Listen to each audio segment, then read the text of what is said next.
In the cold stone corridors of 16th century Hungary, behind the gates of a towering castle nestled in the Carpathians, lived a woman with more power than most kings.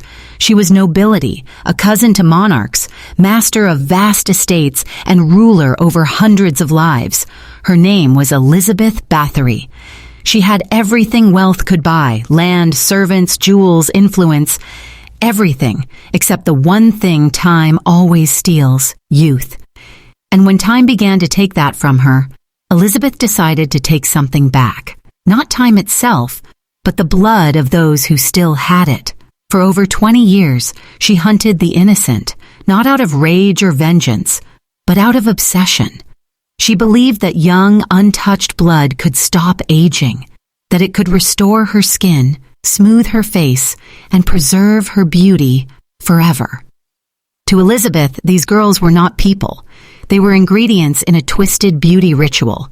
She didn't just kill them, she bled them, bathed in them, and drank from their veins like a chalice of youth. And for decades, no one stopped her. Because she was a countess, because she was rich, because no one wanted to believe that a woman who smiled at church and paid for stained glass windows could be torturing girls in secret chambers just beyond the chapel bells. Elizabeth Báthory was born in 1560 into one of the most prestigious families in Hungary. The Báthorys were royalty, powerful, respected, and feared, but they were also infamous for something else: madness. Her uncles were known for cruelty. Her aunts practiced occult rituals. Her cousins whispered with demons. And from the moment Elizabeth could walk, she was surrounded by both luxury and lunacy. She didn't learn about the world through fairy tales or nursery rhymes. She learned from torture. Public executions were Sunday entertainment. Servants were beaten for amusement. If someone displeased the family, they might be a niche by morning. To be born a Báthory was to be wrapped in velvet with one hand and slapped bloody with the other. So when young Elizabeth began watching executions with wide eyes, no one thought it strange. When she stared at the twisting faces of the dying, fascinated by their agony, no one intervened. Violence in her world was just another room in the house. At 11, she was betrothed to Ferenc Nadasdy, a man known across Europe as the Black Knight for his unspeakable cruelty during war. He impaled prisoners, tortured enemies, and returned home with blood still on his boots. They were married in 1575 when Elizabeth was just 15. Together, they ruled over Countess Castle, a remote fortress miles from any authority, where peasants toiled and screamed beneath the windows. But Ferenc was often away, fighting Ottoman wars, and Elizabeth, young and ambitious, was left in charge of the entire estate. She didn't wait long to experiment. At first, the punishments were disguised as discipline. A girl dropped a plate. Elizabeth beat her for hours. Another came late. She never left the cellar. Soon, there was no excuse needed. Her castle became a laboratory of cruelty, and she was the head scientist.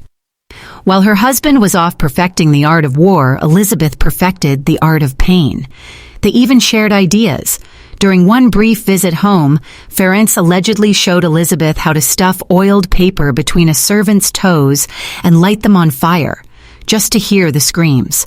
For some couples, love is built on poetry. For them, it was blood. When Ferenc died in 1604, Elizabeth was 44 years old, wealthy, powerful, and completely unsupervised. That's when the real horror began. She didn't just kill for pleasure anymore. She killed for purpose. She had become convinced that blood, especially the blood of young virgin girls, held the key to eternal youth, a superstition that had lingered in Europe's folklore for centuries, now took on a monstrous form. At first, she pricked a servant girl during punishment, and the blood splashed onto her hand. She thought her skin looked smoother. Was it her imagination? It didn't matter. She believed. And belief in the hands of a sadist is a dangerous thing. She built a system. Servants were sent to nearby villages, offering jobs at the castle to young girls. Maid work, warm beds, meals for poor families. It seemed like salvation. They never saw their daughters again. Inside the stone walls of Chaktice, Elizabeth transformed her home into a slaughterhouse. She designed torture chambers, created custom devices. Girls were stripped, bound, starved, frozen, burned, flayed, bitten. And all of it was done with one goal in mind: to extract blood, not quickly, slowly. She believed fresh blood was more powerful. So her victims were suspended upside down, sliced methodically, their lifeblood drained into ornate bathtubs, while Elizabeth soaked in the warmth. Then she would rise, shivering and smiling, believing herself reborn. Some victims were buried on the grounds, others were dumped in the woods. Sometimes bodies were burned, and sometimes they were consumed. Blood mixed with wine, flesh turned to pudding. There were rumors of cannibalism, meals prepared from the parts no longer useful for bathing. Her inner circle of servants became executioners, either out of fear or devotion. They helped her hunt, kill, clean, and cover. Together they created a murder factory, and no one dared knock on the castle doors. Elizabeth believed she was becoming younger. She had mirrors specially crafted to flatter her. Servants were instructed to praise her beauty constantly. Any hint of aging sent her into fits of violence. She was trapped in a mirror of her own lies, reflected endlessly by the fear around her. And for nearly 25 years it worked, because no one cared. Not the church, not the judges, not the king. She was a noblewoman. Her victims were peasants, and in that world their blood was worth nothing. But vanity has a weakness. It always wants more. Eventually, the peasant girls weren't enough. She started targeting daughters of minor nobility, and that was her mistake. Those families had influence, lawyers, money, friends in the court, and when their girls went missing, they asked questions. The questions reached King Matthias II, and this time the truth couldn't be buried. In 1610, Elizabeth's own cousin, Count György Thurzo, was sent to investigate. What he found shattered the illusion. Dead girls in every room, torture devices stained red, half-dead victims still moaning in the dark. The horror wasn't just rumor, it was real, documented, systematic. He arrested Elizabeth on the spot, but even then, justice was selective. Her servants, those without titles, were executed, tortured, burned alive. Elizabeth? She was too connected. A public trial would have exposed decades of corruption, church protection, royal silence, bribed officials.